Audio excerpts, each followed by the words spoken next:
Ora, muito boa noite a todos. Bem-vindos a mais uma sessão dos Diálogos Inusitados. Ahm, Hoje tenho comigo o ator, realizador Julien Boni, que tem neste momento um filme em circulação nos concursos internacionais. Parece que já obteve algumas menções honrosas e um prémio, não é? Alguns, Uns prémios. Boa noite, Julián. Boa noite, bem-vindo. Super obrigado por estar aqui e feliz de te conhecer. Eu é que agradeço. É sempre difícil arranjar convidados. Adoro. Parecendo que não. Ora bem, ator, realizador, como é que...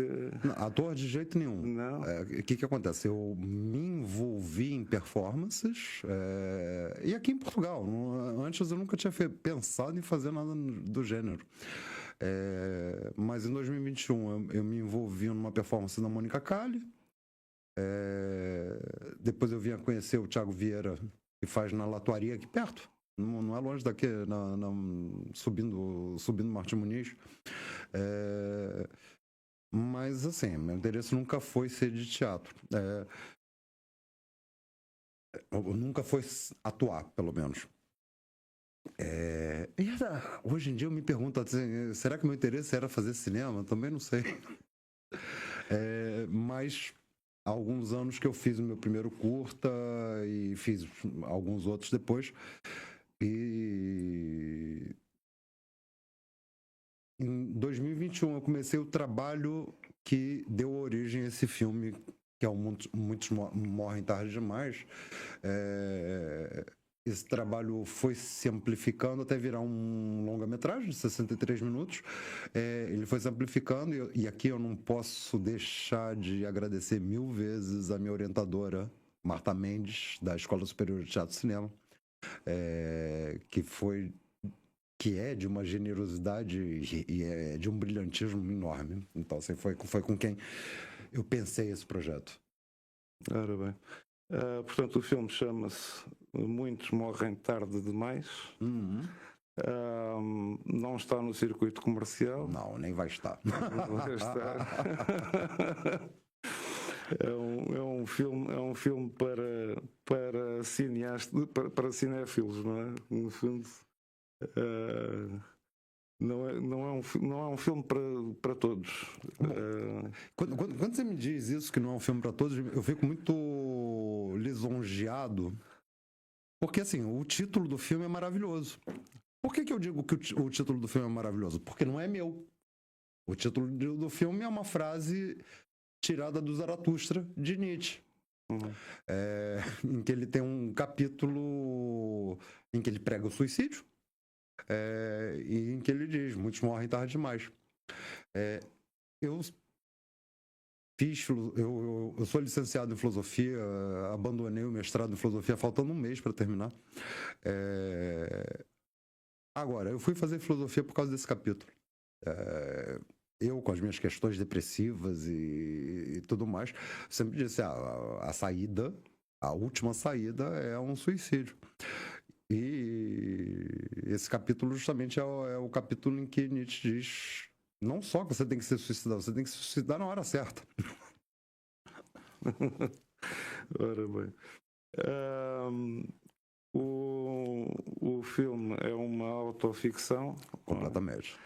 Portanto, não é uma biografia, vamos lá. Todas as obras de arte têm aspectos biográficos, naturalmente, claro. Mas a autoficção neste caso, é uma catarse pessoal e ajudou. Ajudou muito, assim. Eu vou falar um pouco sobre esse trajeto. Eu entrei no STC determinado a fazer adaptação literária. E assim, eu realmente defendi, assim, enquanto cineasta, enquanto filmmaker, sei lá, realizador, eu não quero pensar em ser escritor. Eu nunca pensei nessa. E assim, eu não tenho grandes referências cinematográficas, mas uma delas é o Kubrick, que adaptava livros. Assim, quando ele não adaptou um livro, ele mandou escrever o livro para fazer o filme. Então, assim, eu entrei na STC determinadíssimo a fazer a adaptação de um dos textos da Clarice Lispector. Só que, no meio do caminho, uma das minhas professoras, assim, eu vou mencionar porque eu acho importante isso, a Graça Castanheira, que é realizadora. Então, assim, se há realizadores e ouvindo a gente, ou ex-estudantes da STC vão conhecer a Graça Castanheira, que é uma realizadora importante em Portugal, e ela dizia: se livra disso, se livra de Clarice Lispector, se emancipa. E quando ela dizia se emancipa, o que aconteceu? Eu não tinha a menor vontade de me emancipar, eu pensava, esquece. Mas aí eu perco um amor. Perco um amor, assim, eu nunca tinha sofrido isso. Eu sempre achei que eu não fosse capaz de me apaixonar, mas eu estava completamente apaixonado. Essa mulher me abandona. E aí eu me viro para minha orientadora, que estava trabalhando comigo para fazer adaptação literária, e digo: olha, eu quero vomitar isso num filme. E ela foi tão generosa, Marta Mendes, de dizer: então tá, então você vai ler Roland Barthes, você vai ler os fragmentos do discurso amoroso, você vai ler o erotismo do Georges Bataille, e milhares de outras coisas que ela mandou ler. E aí, assim, eu, num sofrimento, eu na época sublocava quartos na minha casa, e eu passava o dia chorando e gritando. Os meus hóspedes vinham me dar calmantes, dizendo: para ver se você fica melhor um pouco.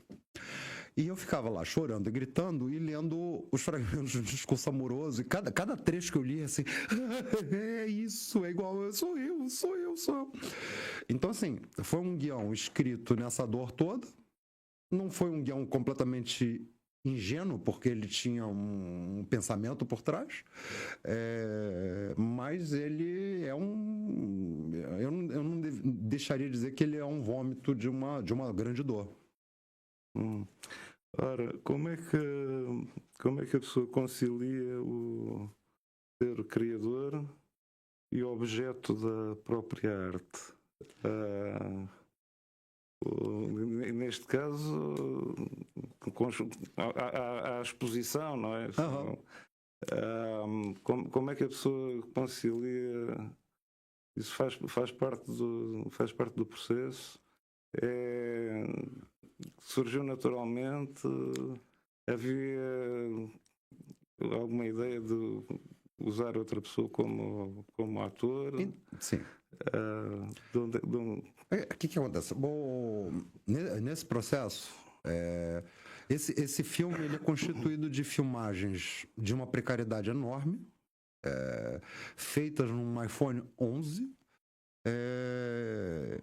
que durante o mestrado eu considerava que seriam ensaios gravados. E eu considerava refazer tudo aquilo de uma forma polida, decorada, adornada. Só que em algum momento me pareceu imperativo que o próprio filme, que era esse vômito doloroso, tivesse essa precariedade. Que ele não fosse ilustrado, que ele não fosse polido. Então, assim, diferente... Um filme que foi referência para mim na época era um filme que chama Nós Não Envelheceremos Juntos. Qual é o nome do diretor? Um francês. Você lembra desse filme? Nous ne vieillirons pas ensemble, em que ele recria a perda amorosa. Mas é um filme polido. É um filme que foi feito devidamente, e não é ele que faz, não é a própria pessoa que ele perdeu que faz, são atores que fazem. Mas no caso, justamente é isso, em algum momento não dá para polir e ter uma fotografia lindíssima para uma história que é uma confissão. Uhum. Não, é que a mim parece-me que, dada a simplicidade do argumento, porque é um argumento muito simples, não é? A crueza é que é um unplugged, não é? Acaba por ser a crueza da imagem, acaba por reforçar a realidade, não é? A realidade aumentada quase, porque nós estamos habituados hoje em dia a viver com o telemóvel nas mãos. Claro. E toda a imagem nos aparece através do telemóvel e o filme acaba por ter uma imagem que nos é familiar, aliás, demasiado familiar, não é?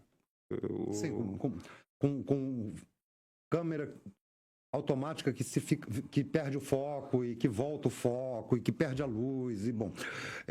Uma frase que foi muito importante para mim nesse processo era uma frase do Glauber Rocha, que é um chavão, um lugar comum, que é uma ideia na cabeça, uma câmera na mão.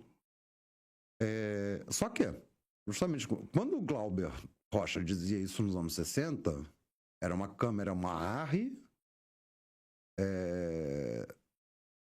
é uma ideia de uma pessoa muito privilegiada na cabeça, porque aquela câmera, aquela estrutura, tem uma produtora, tem tudo aquilo. E justamente nesse momento eu fiquei, bom, se aquilo não era verdadeiro quando o Glauber dizia, uma ideia na cabeça e um telefone na mão, sim. Tá ao alcance de todo mundo. Todo mundo que quiser contar uma história, todo mundo que quiser expressar alguma coisa. Assim, é difícil, não quero entrar em spoilers, não é? Mas o contraste entre o Nietzsche e a Clarice Lispector é brutal. Isto é um confronto filosófico chocante, não é? Claro. E nota-se na transição das imagens, nota-se muito, até pela variação entre a cor e o preto e branco, o momento do sonho e todo o tratamento que teve que haver para escolher o que é que vai ser a preto e branco, o que é que vai ser a cores. Nota-se muito esse contraste entre a brutalidade do eu, quando se vê o personagem principal, não é, neste caso, e a interferência externa dos outros, que fazem um bocado o papel de provocadores do psicológico do personagem, não é? Uhum. Eu acho muito interessante, porque é um filme com muito poucos diálogos, com muito poucas palavras. Eu adoraria que ele não tivesse diálogo nenhum. Eu adoraria ter conseguido um filme... Mas é impossível, porque há frases que são que marcam o ritmo e que marcam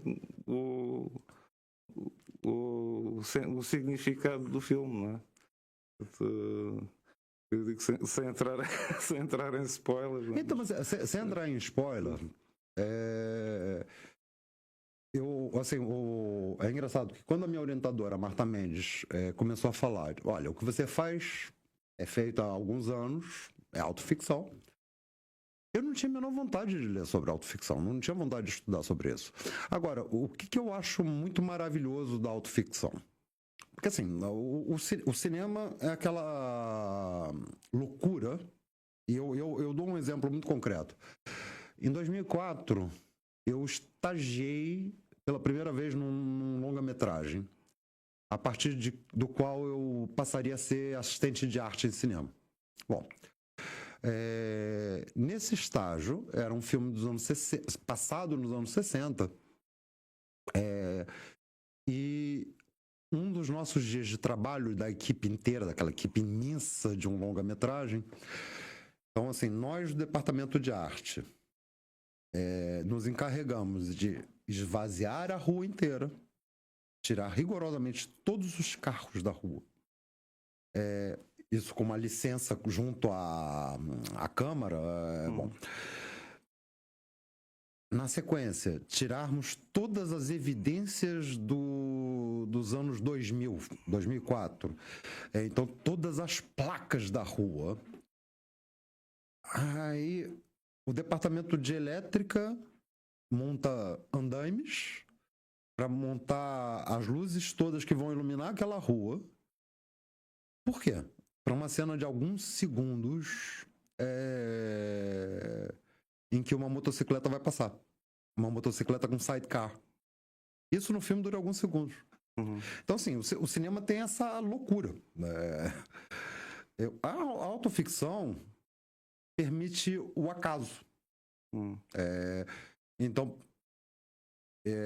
eu não vou dar spoiler, mas uma coisa que eu posso dizer é que os grafites sintetizam momentos do filme. Sim. E esses grafites eu não mandei fazer. Esses grafites existiam lá. Já não existem mais porque a câmera já pintou tudo por cima. Mas, assim, há várias imagens que são meros acasos. E isso a autoficção te permite de incorporar uma cotidianeidade emocional mesmo. Assim, eu vou dizer que, assim, há imagens lá um pouco mais metafóricas que quando eu filmei eu não tinha a menor ideia do que eu ia fazer com elas. Elas só me chamaram a atenção. Até elas serem incorporadas numa narrativa demorou. Mesmo. Pouco diálogo, não é? Poucas falas. Isto, para mim, eu escrevo, não é? Eu não faço. Eu tenho orçamento infinito, portanto posso pôr no meu livro, nos meus livros posso pôr os cenários todos e os personagens todos e quantos quiser. Não recebem ordenado, não é? Portanto, aquilo sai-me tudo à borla. E nesta fase em que nós estamos, aquilo que eu vejo é que os diálogos são cada vez menos necessários e as falas são cada vez menos necessárias, e aquilo que há em termos da criação artística acaba por ser aquilo que refere à sensação e ao sentimento, que é o que nós temos cada vez menos na nossa realidade cotidiana, não é? Isto já não é, no caso da autoficção, já não é cinema à VRT, já estamos muito para a frente do cinema à VRT, porque já estamos na fase em que o cineasta se retrata a si próprio com facilidade, não é? E o cinema à VRT andavam atrás da vida, não é? Agora é a própria vida de quem faz o filme que retrata. É engraçado, não? Você uma vez falou sobre pós-moderno. O metamodernismo. E eu fui ver há pouco tempo um espetáculo teatral no CCB, francês, chama Lacrima. E eu te digo, eu vi televisão no teatro. Assim, então as linguagens estão muito esfumadas, as fronteiras entre as linguagens estão muito difusas. Essa peça que eu fui ver era televisão no teatro. Então, assim, diálogos e diálogos e diálogos e diálogos. Ao contrário disso que você está dizendo, do diálogo não ser necessário, era uma peça que tem um enredo razoavelmente forte, assim, bastante forte, mas é câmera no rosto das pessoas e verborréia. Fala-se. Para ficar mais televisivo ainda termina com no ecrã um texto escrito dizendo o que aconteceu com cada um dos personagens. Então, fulaninha... Isso não tira espaço ao espectador, ao leitor? Bom, é isso. Assim, eu só consigo interpretar isso como essa difusão de linguagens hoje em dia, que assim, é difícil você não misturar com outras zonas, com outras regiões. Quer dizer, fronteiras que a gente tinha muito claras não existem mais, elas estão meio apagadas. Ora bem. Seguindo em frente, recepção do filme. Me surpreendeu, porque assim, eu realmente não esperava. Assim, o cinema, como todo mundo sabe, justamente isso que a gente está dizendo é extremamente elitista. Quer dizer, você envolve uma equipe gigantesca, câmeras maravilhosas, licenças para fechar ruas. Bom, esse filme é ao contrário disso. É um telemóvel com uma fotografia muito precária, um argumento muito simples, como você apontou. E me surpreendeu, assim, que, pelo menos em festivais indie, recebeu o melhor guião, melhor experimental, melhor telemóvel. Então tá tendo alguma receptividade. Eu gostei.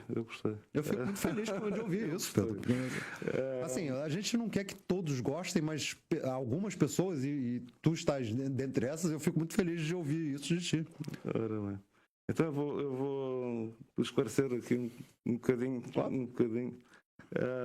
ler a sinopse do filme. Para quem ainda não viu. Eu não sei se vamos ter o filme disponível para depois quem quiser. Em algum momento eu vou encerrar o circuito de festivais. E depois... Em algum momento ele...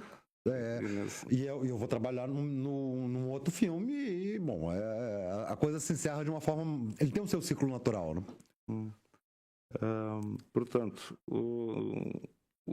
a sinopse diz o seguinte: Julián acredita que já morreu por dentro. Entre quartos sujos, cigarros e encontros ocasionais, sobrevive num estado de deriva emocional, até que o amor, real ou imaginado, irrompe e a vida se enche de corpos, vozes, luzes e promessas. Aquilo que parecia ser a salvação começa a desmoronar, revelando uma assimetria entre o que se oferece e o que se está disposto a receber. Porque essa é a luta interna do personagem, não é? Claro. Com uma mise-en-scène feita de fragmentos, gatos, comboios, vinho entornado e música que invade sem pedir licença, e invade muito bem. Muitos morrem tarde demais é um diário filmado de enamoramento e perda. Não se trata de narrar o que aconteceu, mas de registar o que ardeu no instante em que já não havia nada a salvar. Não havia mais nada a salvar.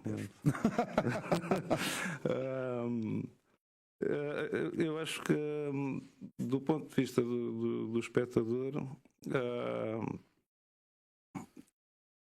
toda a crueza do filme, a familiaridade da imagem, não é? Como eu já disse, transporta-nos muito rapidamente para dentro do personagem. É uma coisa extraordinária. Vejo, para mim, com alguma facilidade, porque o olhar é masculino. Todo o filme. Eu não sei se é um filme que as mulheres aceitam. Pior é que tem aceitado. Quer dizer, é claro que assim, as mulheres com quem eu conversei sobre esse filme, bom, para começar, Pedro, como eu te disse, esse filme foi pensado a priori e estimulado pela minha orientadora. Então, assim, eu já começo pensando aquilo em conjunto com uma mulher que é extremamente sensível, inteligente. Assim, eu sou suspeito para falar que eu gosto muito dela. Assim, mas eu tenho mostrado isso para atrizes, assim, é engraçado, porque eu vou te dizer que às vezes eu acho tão importante para alguns detalhes, porque como eu trabalho na precariedade, às vezes eu mostrava para hóspedes que eu tinha na minha casa assim: você acha que esse efeito funciona? Porque são efeitos gratuitos, são efeitos, é um fade in, um fade out, uma tela branca que fica.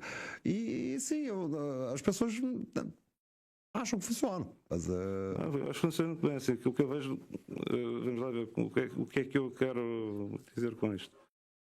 Normalmente o drama é uma história feminina. sim.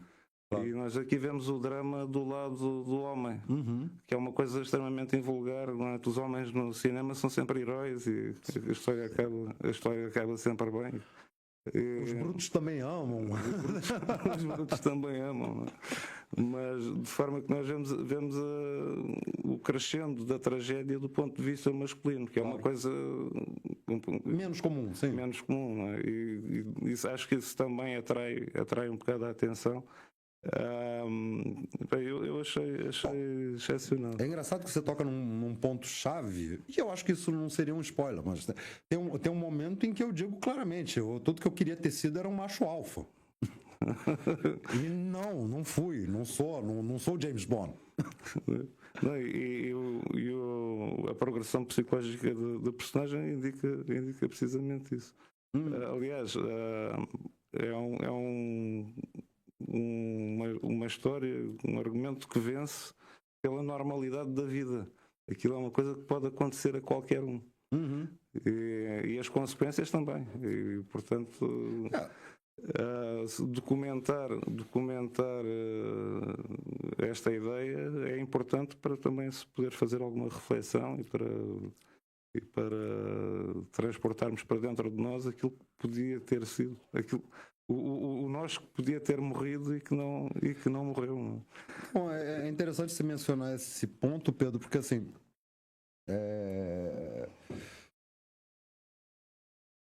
esse filme foi rodado na minha casa em Marvila, e Marvila é um personagem.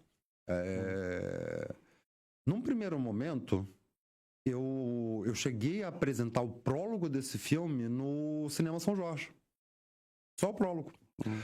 Na época eu apresentei o prólogo como Marvila 793, por causa do ponto de autocarro, da paragem de autocarro, do autocarro. Bom, Marvila, frequentemente naquela zona, junto às duas linhas de comboio, vês flores dos falhados que desistiram da vida.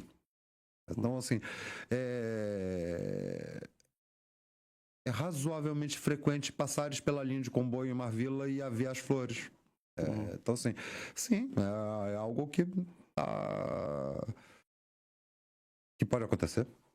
Por isso, é uma autoficção muito próxima e muito real. Não é? Agora, perspectivas para o futuro. Então, eu tenho um sonho há muitos anos de fazer uma história que é uma história que foi escrita. Eu quero me distanciar dessa história que foi escrita, mas só falar por alto, é um homem casado com duas mulheres e que trai as duas mulheres com uma transexual. E é isso.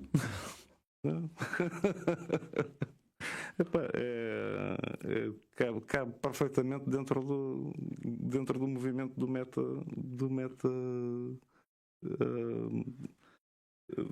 metamodernismo, do pós. Mas, assim, por exemplo, esse próximo projeto eu já não quero. Justamente, ele não é uma autoficção. Lamento, até eu gostaria de ser casado com duas mulheres e traí-las e bom. Não é uma autoficção, eu gostaria sim de polir mais a imagem. Esse eu gostaria de pensar os planos. Mas agora com os prémios já dá para concorrer aí a qualquer coisa. Espero que sim mesmo. Voltando, quanto tempo é que demorou a fazer o filme? Então, o prólogo desse filme foi feito em 2021. O restante foi filmado durante o mestrado na STC, então você foi de 2022 até 2024. Aliás, as filmagens foram de 2022 a 2024. Então, eu tenho uma primeira fase em 2021, uma segunda fase de 2022 a 2024. E em 2025 eu amarro o filme e, bom, começo a inscrever nos festivais. Confessaste-me, off the record, que o filme era para ter mais. Era mais rocambolesco, era mais complicado, era mais. Agora, em algum momento. A protagonista do filme não quis dar seguimento e ele foi amarrado do jeito que foi. Eu acho que a simplicidade é capaz de ter vencido. Com certeza, sem dúvida. Assim, eu ia ter um filme longo demais, mesmo. Depende de quais fossem os episódios rocambolescos, mas ficou tão simples que se reconhece a história. Então, acrescentar mais uma fatia de fiambre na sandes não muda o sabor, não é? Pedro, assim, eu dou um exemplo. Eu dou um exemplo cinematográfico que eu amo. O Barry Lyndon, Kubrick. Sim. O filme, eu pessoalmente acho o filme muito melhor do que o romance. Sim. É raro isso? Claro que é raro. O Kubrick tinha consciência disso? Tinha. Ele disse em algum momento, é impossível você adaptar um grande clássico da literatura. Isso é um suicídio. Esquece. Eu adapto livros que dão bons filmes. Bom, ele pega o livro do Barry Lyndon e tira tudo que é gordura do livro. E o filme, assim, a narrativa do filme é muito melhor do que a do livro. Então, assim, eu acho que para mim é um dos meus filmes preferidos. Amo. Mas este é mais pós-laranja mecânica. Claro. É pós-laranja mecânica, mas sem a violência, não é? Em termos visuais. Assim, eu não posso me comparar. Assim, se eu fosse querer me comparar com. Eu não estou a falar em comparações. Mas se eu fosse querer me comparar com. Em termos filosóficos. É só nesse uso agressivo da música clássica. Sim. Eu acho, assim, isso é uma das coisas dele que eu acho magistrais. Bom, eu te falo que assim, no meio cinematográfico, assim, as pessoas que pensam no cinema muitas vezes falam: muito fácil você pegar um filme ruim e colocar uma música. E é mesmo. Porém, se você tirar aquele início do 2001, você coloca só o sol sem o Zaratustra tocando no fundo. Matou. Você não tem.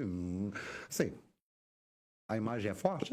Como a imagem da valsa no espaço, não é? Exato. Ou qualquer outro exemplo. Quer dizer, Laranja Mecânica está cheio desses exemplos. Sim, mas o Kubrick, em toda a obra dele, é fotografia e música. Não é? Exato. Eu só tento usar a música porque a música está ali. Não dá para encomendar uma câmara à NASA, não é? Infelizmente.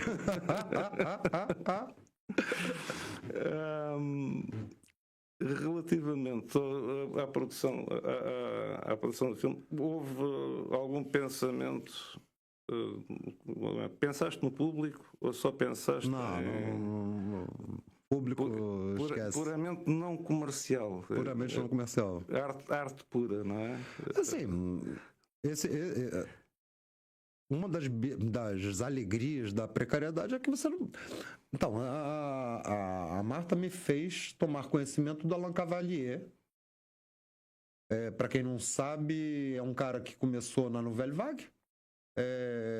E que com o passar do tempo ele se diz, hoje em dia ele foi homenageado em Cannes pela obra dele, ele é uma pessoa importante, mas hoje em dia ele diz que ele não é um realizador, ele diz que ele é um filmador. Ou seja, a premissa dele eu tenho uma câmera barata, leve, que eu mesmo opero, com o mínimo de gente, com o mínimo de produção, com toda a autonomia possível, e que o trabalho primordial dele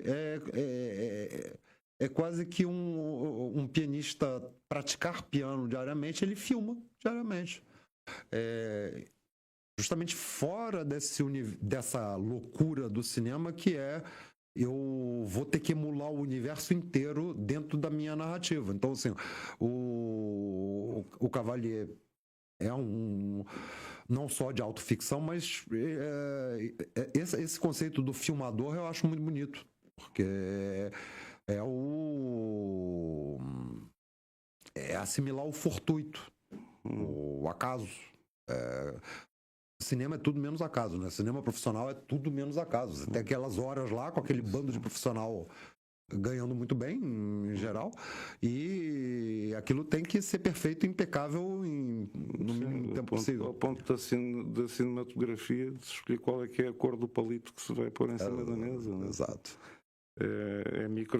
Acaba por ser microscópico. E no caso do Kubrick era obsessivo. Não é? Eu te digo assim, uma frustração. Quando eu trabalhava no departamento de arte, a gente tinha que preparar uma sala, por exemplo. Então a gente preparava o fundo dessa sala inteiro. Aí chegava na hora da filmagem, o realizador fecha o plano na cara do personagem, você não vê nada daquilo que a gente fez.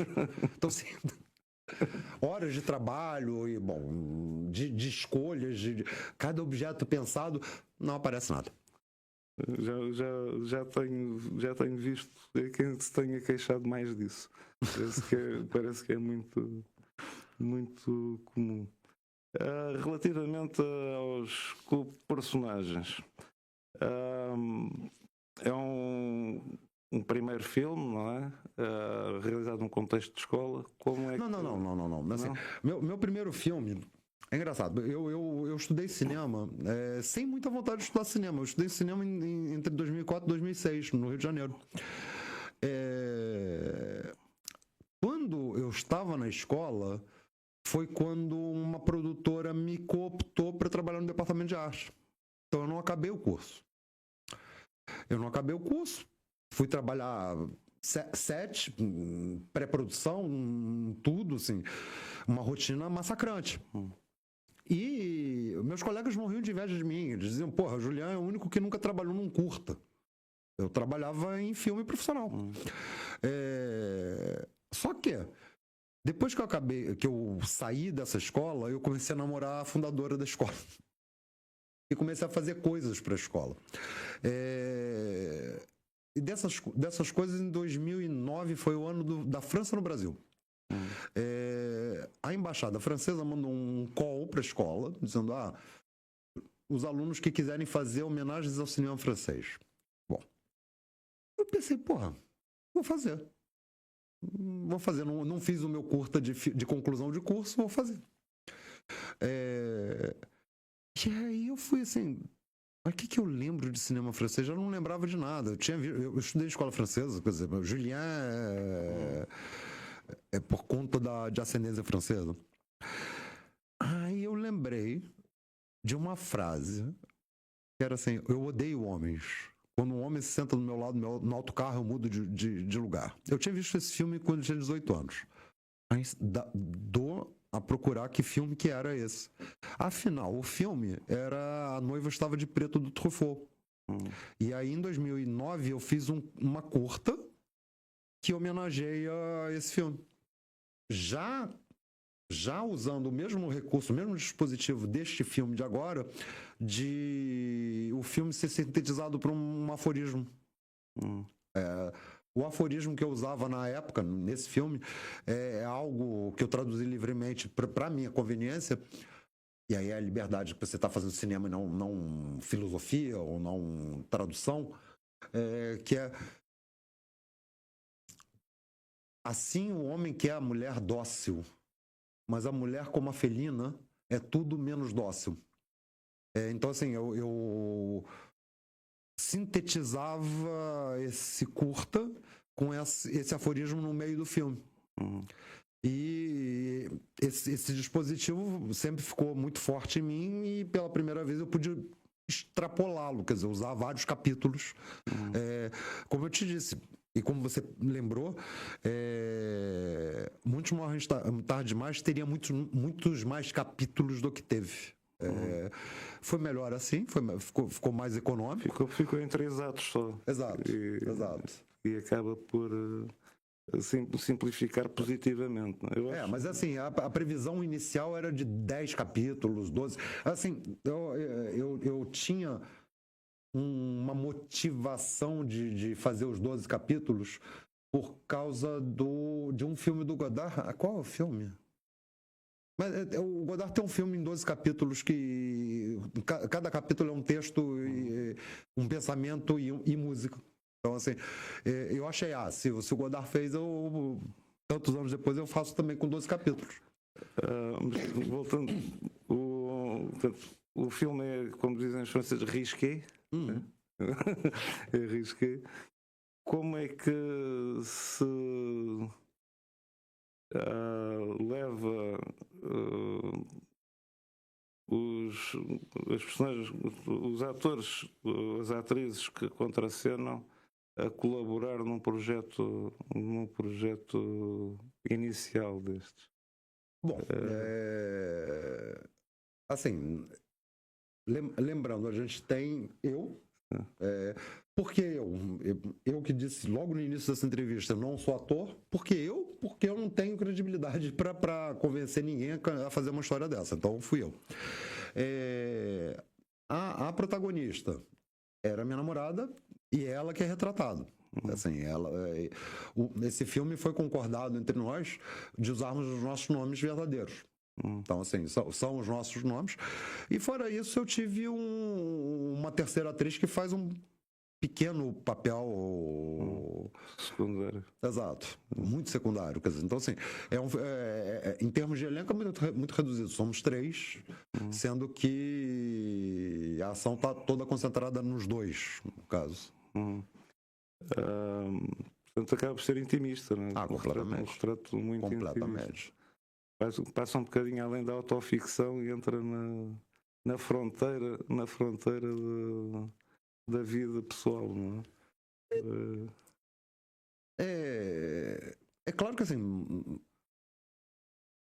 não deixa de ter a recriação a partir do momento que você decide, bom, primeiro de como você sintetiza uma narrativa e a partir do momento que você sintetiza um guião onde que você põe a câmera.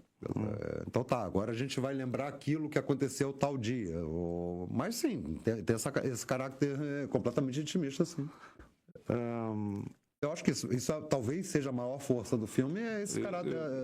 Eu acho que sim, porque sinceramente não transmite verdade, apesar do ponto de vista, não é? Que é um ponto de vista externo. Eu por acaso interroguei-me sobre isso, se seria esse o caso. Eu estou esclarecido. Ora, eu tinha aqui tomado uma nota, o pós-moderno, o metamoderno, não rejeita a ironia, mas ultrapassa. Eu parece que este filme, ao assumir as emoções verdadeiras que me parecem ser transmitidas ao observador, ao voyeur deste filme, não tem espectadores, tem voyeur. Exato, completamente. E eu acho que consegue tratar o amor, a dor e a esperança, ou a falta dela, no final, com muita seriedade, sem entrar em excessos espetaculares, como se vê normalmente no cinema e mais tratado. Não é? Eu acho que se vê-se que não há ingenuidade naquele melodrama, que nasceu efetivamente de sentimento. Vê-se isso. Agora, uma coisa que não é intencional, mas que eu achei interessante, é que as pessoas que vêm vendo esse filme, nem todas concordam sobre o final. Assim, sobre terá ou não terá. Sim. Várias pessoas dizem não foi. Afinal, não. Então, assim, isso eu acho muito interessante, porque assim, a minha intenção era ser o mais clara possível. De facto, não se vê, não é? Exato. E portanto... Mas para algumas pessoas é necessário ver. Isso é interessante. Sempre que a gente faz um filme... Quando eu fiz o meu primeiro curta, esse baseado no Truffaut, as pessoas me diziam coisas tão elaboradas que eu nunca tinha pensado na vida. Assim, era basicamente um pequeno filme com planos chupados do Truffaut com uma leitura nietzschiana. Ponto. Acabou aí. E as pessoas me contavam assim, coisas, pô, que legal. Assim, tipo, eu não imaginei nada disso. E mais uma vez, assim, para mim era para ser claro algo. Mas eu acho mais interessante que há pessoas que não necessariamente. Eu acho que deixamos à leitura do espectador. Exato. Ora bem, portanto, estamos a chegar ao fim. Super obrigado. Estamos no final. Mais uma vez agradecer. Espero que as pessoas fiquem com curiosidade de espreitar o filme. Eu vou deixar o contacto Facebook do Julián na página dos Diálogos Inusitados. Presumo que se alguém se mostrar interessado em ver que o Julián facilite o acesso, Claro, não serei eu a fazê-lo. Claro. E portanto espero que tenham ficado minimamente com o apetite aguçado para ver este Muitos Morrem Tarde Demais.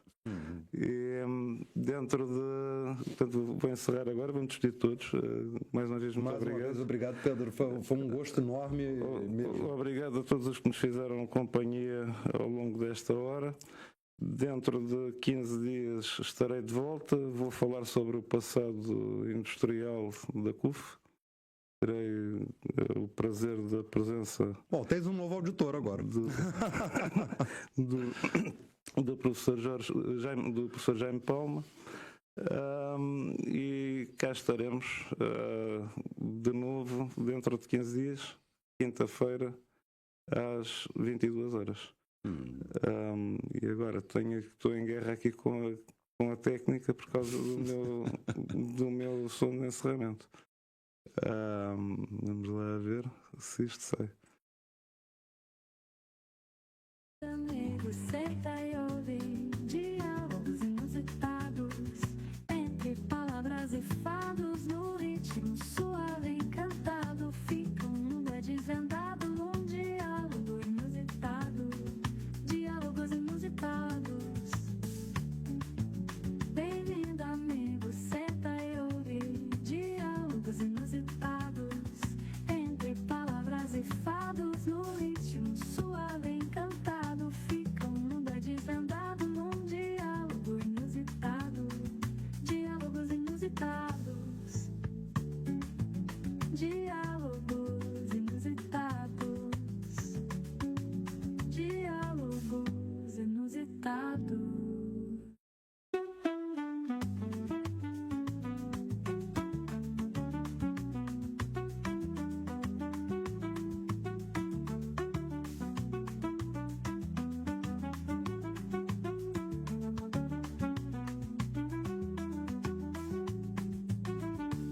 Diálogos inusitados.